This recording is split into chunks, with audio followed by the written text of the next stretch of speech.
So, after Dame hit probably one of the greatest shots ever, everyone was talking about how he ruined OKC.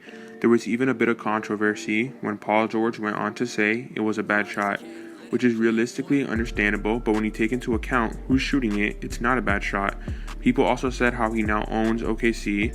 I gave him all the credit to that shot, but as crazy as it may sound, this may have actually saved OKC as a franchise, and here's why. OKC with Kevin Durant was obviously in contention to win a title, but when he left and Russ went that MVP year with putting up insane stat lines, but the team just really wasn't winning, at the clip of winning a title, we kind of knew the run was over for OKC in terms of winning chips. And that whole season was amazing for Westbrook fans around the world, but we knew what the outcome would be.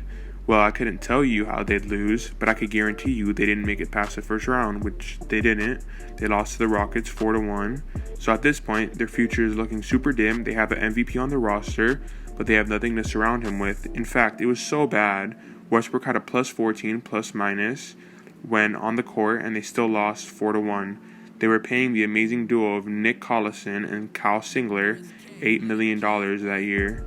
But then the next year, they shocked the world, pairing Russell up with Paul George and Carmelo Anthony.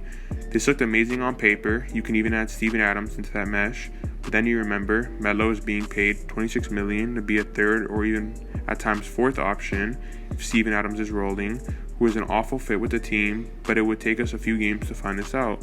And even after all these factors, the Thunder were actually the favorite in their series versus Utah. And honestly, I expected them to beat Utah in 5 to 6 games pretty easily. But nope, Paul George would drop 5 points in a playoff game, and Carmelo, who was making $26 million that year, would average 12 points, 6 rebounds, and 0.3 assists on a staggering 38% from the field, 21% from 3, and 73% from the line. I don't think people really understand how bad Melo played this series, and a lot of people blame it on Paul George, but I think it was really both of them that played bad. Russell, he had an okay series, even though he wasn't as efficient, but Russ has never been the most efficient player ever, so it's not expected of him, and he put up his numbers, so he did fine. And Melo was their third option with one of the worst benches in the NBA, so due to all of this, they'd go on to lose in 6 in the first round once again. Then next season, they would go on to trade Melo for Dennis Schroeder. The Hawks would go on to give the Thunder a future 6th Man of the Year candidate, further proving how good of a GM Sam Presti is. This would be one of the greatest things they could do, as Paul George emerged as a MVP and Defensive Player of the Year candidate, going on to not win any, but still he had an amazing season. Then we all know what happens. They go on to face the Blazers after ending the season 49-33. They were the 6th seed, so normally you'd think if they lose, it's okay because they weren't the higher seed. But with there only being a 4-game difference between the two teams, and the Blazers having lost their starting center, Yusuf Nurkic, everyone had the Thunder winning. Then, as we all know, this happened. Clock is off. Portland has a timeout. Lillard, a chance to send the Thunder home. Lillard, long-range 3, and it's good! At the buzzer! Damian Lillard! Are you kidding me?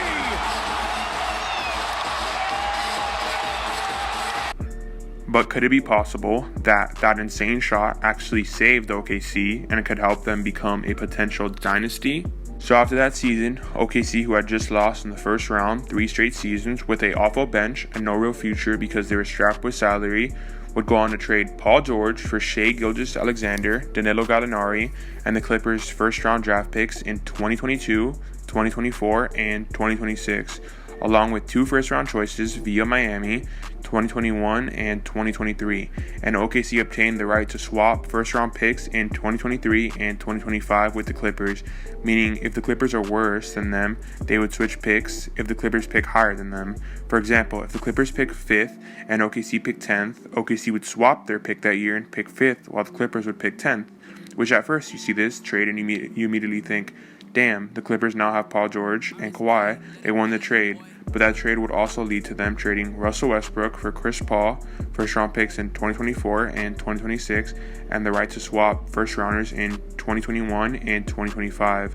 So now a team with 2 MVP-level players who couldn't make it out the first round has 7 first-round picks, Shai, who's a super skilled, good young player, Gallo, who's a solid 20-point scorer and a potential trade piece for more picks, Chris Paul, who can mentor Shea, and he can even be a trade piece with the way he's been playing, or just a mentor to the team. And they can swap picks with the Clippers in 2023 and 2025, and the Rockets in 2021 and 2025. And currently they have a better record than the 76ers, which is ironic considering before the season started, there was experts saying OKC would be the 15th seed and Philly would be a contender. So with all that being said, with all these assets the Thunder have, if literally any superstar becomes available, they can easily trade for them. No team can contend with the package OKC can come up with. And even if no superstar comes up, they have assets to go get pieces to improve their team, or just straight up draft them. So all this really helped them be one of the best futures in the NBA as opposed to one of the dimmest. Had Dame not hit that shot, and let's say they go on to win that series and make it to the Western Conference Finals, maybe Presti doesn't make that move, Kawhi signs with the Lakers, and the Thunder lose to them for the next 3 years again. And even after all this, the trade which they acquired Chris Paul seems to not even be as bad as we all expected, because originally, when the trade went down, we all thought the Rockets robbed the Thunder as they acquired a MVP candidate in Westbrook. They got rid of one of the worst salaries in the entire NBA, as Chris Paul is set to make $120 million throughout the next 3 years, where he'll go from 35 to 38. And yes, obviously next year and maybe the year after, he can sharply decline and the salary will look even worse. But he's made himself a trade piece, and he became an all-star this season, leading the Thunder, and he's become instrumental in Shea's jump as a player, as he went from a 10-point-per-game scorer to a 20-point-per-game scorer and a most improved player candidate in one season. It's also been said that the Knicks would have interest in trading for Chris Paul in the offseason, so maybe OKC could get even more assets and have the literal brightest future in the league, which they might even have that now, but the rich get richer in that sense. They were originally stuck in what we call no man's land, which is where a team is too good to tank but not good enough to be a contender, i.e. the Pistons, Hornets, Magic, Wizards, Blazers, Kings, Spurs, which is somewhere, personally as a fan, I'd never want my team to be in, because with the Thunder, it'd be worse than all these teams because they'd get a worse pick than all of them, but have a similar outcome every season where they don't win a ring, and now they're in contention for the brightest future with teams like the Pelicans, Celtics, and Hawks, all because of these two franchise-changing trades. I truly believe when all these trades happened and when Dame hit the shot, everyone was thinking Dame sent OKC into a rebuild and that he ruined their whole franchise. But it's super ironic how the Thunder are actually better than the Blazers this season and have 7 first-rounders as well, all after that shot. It's even funny to go back now and see how poorly comments like this aged. And now the Blazers turned into the Thunder. They are a team in no man's land, and yes, you can say they have been injured all season, leading to their record being so bad, which is a good argument, but then you take into account the year Dame is having, and the fact that his contract is going to be so much, the Blazers simply won't be able to afford him help. His newly signed contract takes effect in 2021, and he will make $43 million at 31 years old, which would equal around 1/3 of their cap this season. And when he's 34 years old, he will be making $54 million, which is just ridiculous. He obviously earned all that money and is a hell of a player. For one player to make that much, it's going to be interesting to see how the Blazers are able to find him help. And that's how Dame's shot may have saved OKC as a franchise. Alright, that's the video. I hope y'all enjoyed. Make sure to like, comment, and subscribe, and I'm out. Peace.